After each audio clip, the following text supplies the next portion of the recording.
जमीन होती ते जमिनी आमच्या 100 एकरवर सपाटीत 50 आज 2 एकरवर जमिनी आलेल्या होता आम्ही।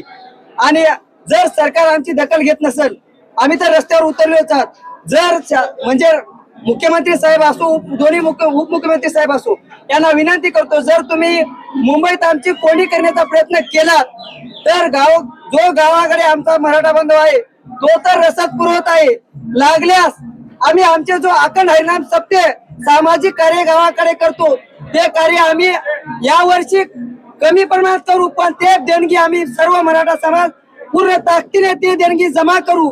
आणि अखंड मराठा समाज महाराष्ट्र राज्यात जेवढा शिल्लक गावखेड्यात आहे तो जर दादांनी आदेश दिला स्वतः मी माझे आई वडील माझे जेवढे काही माझ्या कुटुंबात असतील तेवढे सर्व कुटुंब आज मुंबईत आणण्याची आमची पूर्ण तयारी आहे आणि आम्ही ते करून दाखवू। आरक्षण घेतल्याशिवाय मुंबई सोडणार नाही म्हणजे सोडणार नाही।